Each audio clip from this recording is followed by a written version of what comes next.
And with control of the Senate up for grabs this election, heavy hitters are heading out on the campaign trail. Today, President Biden is in Florida, former President Obama in Nevada, and former Vice President Pence is in Georgia. They're all trying to give their parties a boost before voters cast their ballots. NBC's Alice Barr has the latest from Washington.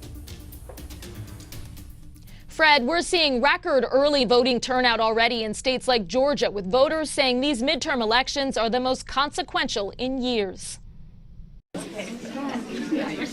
With voters preparing to head to the polls 1 week from today, both parties are calling in their biggest names to fire up the base in the final stretch and sway anyone still making up their minds. I've always been a voter that sits in the middle. I'm looking at who's the best candidate.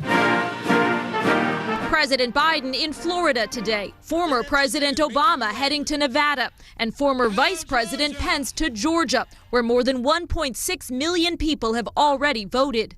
Heavy hitters focused on the states most likely to determine which party will control the evenly divided Senate.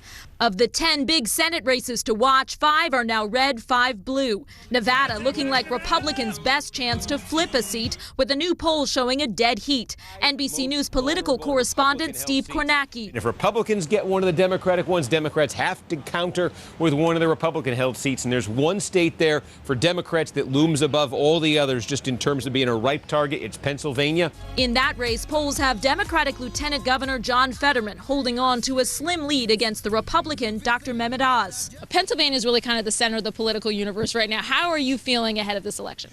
Well, I'm hoping that all the Democrats get out and vote. One of my problems with John Fetterman, it seems to me, that he's soft on crime.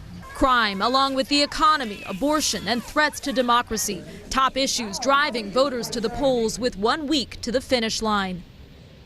News today in Ohio's critical Senate race. Republican Congresswoman Liz Cheney, who's an outspoken critic of former President Trump, endorsing the Democrat in that race, Tim Ryan, over the Trump-backed Republican J.D. Vance.